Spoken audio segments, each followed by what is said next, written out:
Welcome back to the Daily Dialogue. I'm Alex, and I'm joined by Sophia. Today, we're exploring a very personal and, honestly, quite a scary territory. We're talking about the masks we wear. The gap between who we present to the world and who we actually are when the lights go out. We're talking about authenticity. Hi Alex. I was thinking about this on my way here. I realized that depending on who I'm talking to, my boss, my parents, or my best friend, I'm a slightly different version of Sophia. Sometimes it feels like I'm a collection of different characters, and I wonder, where is the original Sophia in all of this? That is the big question, isn't it? We are social chameleons by nature. Evolutionarily, fitting into the group was a survival skill. If the tribe liked you, you stayed safe. If the tribe rejected you, you were alone in the wild. So, we developed this incredible ability to perform what others expect from us. But the cost of that performance is so high. It's like we're living in a social prison. We're constantly scanning the room, thinking, am I being too loud? Am I being too smart? Am I being too emotional? We're editing ourselves in real time, like we're using a Photoshop for our personality.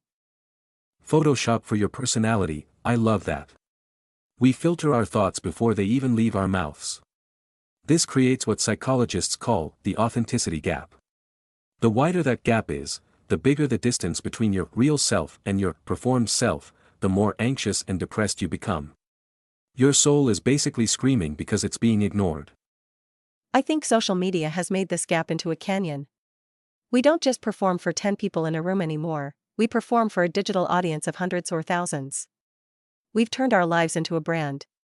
And the problem with a brand is that it has to be consistent, it has to be perfect, and it can't have bad days. Exactly. A brand doesn't have a mental health day. A brand doesn't feel insecure or make messy mistakes. So we hide those parts of ourselves. We think, if people saw the real me, the me that struggles, the me that is afraid, they wouldn't like me anymore. We are terrified that our real self is fundamentally unlovable. That is the core fear. If they knew the truth, they would leave. So we build these elaborate defensive walls of perfection, humor, or professional success. But the tragedy is that even when people praise us, it doesn't feel good. Because we know they aren't praising us, they are praising the mask. That is a deep realization, Sophia. Praise for the mask is just another form of loneliness. You're standing there, being congratulated for a character you're playing, while your true self is sitting in the dark, feeling invisible. It's public success, private isolation. So why are we so afraid? Why is it easier to be a fake success than a real human? Because being real requires vulnerability. And vulnerability is the most uncomfortable feeling in the world. It's like walking out onto a stage with no clothes on. You have no shield. If someone rejects you when you're being real, it hurts 1,000 times more than if they reject the mask. If they reject the mask, it's just a role. If they reject me, it's my heart. I get it. But by protecting our hearts, we're also blocking out real love. You can't be truly loved if you aren't truly known. We're trading deep connection for safe approval. Safe approval, that's a drug we're all addicted to. We want the likes, the good job, the you're so amazing. But that approval is shallow. It doesn't sustain us. It's like eating sugar when we need a real meal. I see this in my English students all the time. They are so afraid of making a mistake and looking uncool that they never express their real opinions. They stick to safe, boring sentences. They are performing a perfect student instead of being a real communicator. And they wonder why they feel no connection to the language. They are protecting their ego at the expense of their growth. But the irony is, we are actually attracted to people's cracks, not their perfections. Think about your favorite people. Do you love them because they are perfect? No. I love my best friend because she's clumsy, she's honest about her failures, and she tells me when she's scared. Her imperfections are exactly what make me feel safe to be myself around her. Exactly. Authenticity is a permission slip for others. When you take off your mask, you're telling everyone else in the room, hey, it's okay to be a mess. I'm a mess too.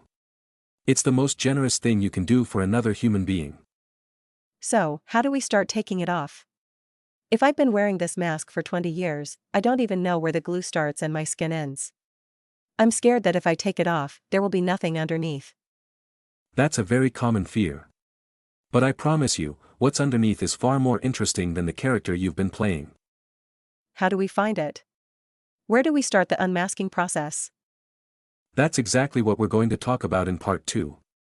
We'll discuss small acts of rebellion, the power of I don't know, and why being disliked might be the best thing that ever happens to you.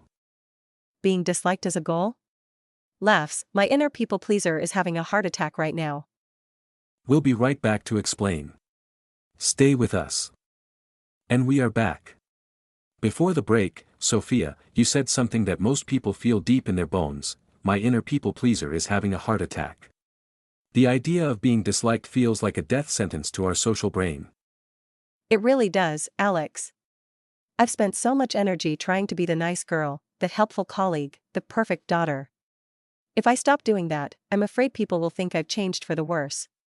They'll say, Sophia, you're being selfish, or you're not who you used to be. And they might be right. You are changing. But here is the hard truth: when people say, you've changed, what they usually mean is, you've stopped living your life according to my preferences. They liked the mask because the mask was convenient for them. Ouch. Convenient for them. That hits hard. So, by being authentic, I might actually upset some people. I might even lose some friends. You will.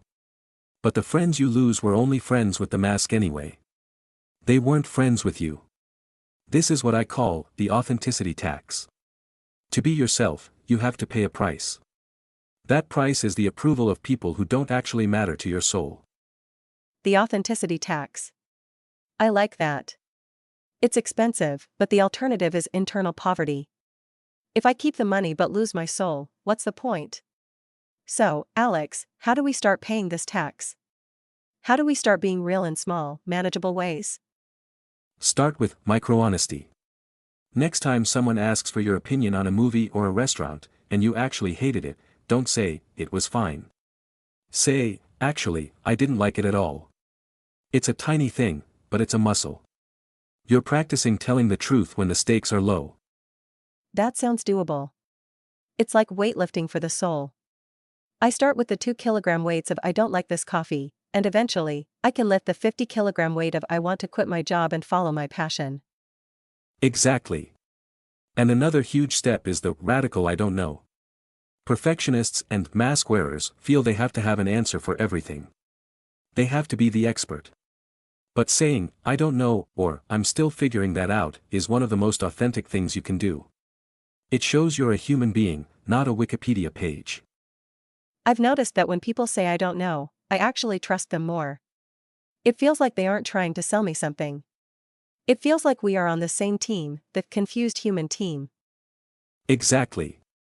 Vulnerability is the strongest trust builder in the world. When you admit a weakness or a doubt, you give the other person permission to do the same.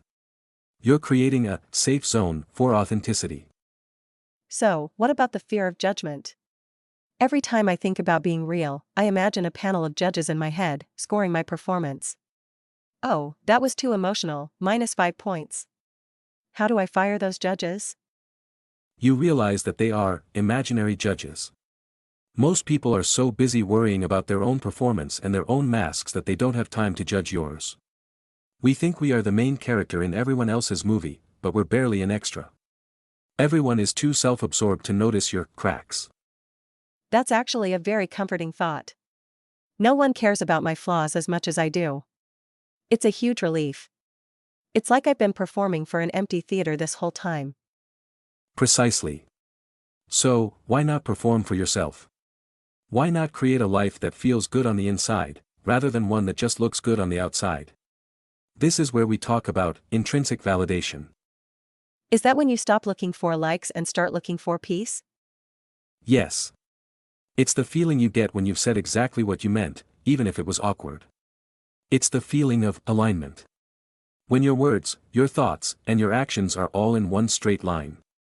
That feeling is worth more than 1 million likes on Instagram. I want that feeling, Alex.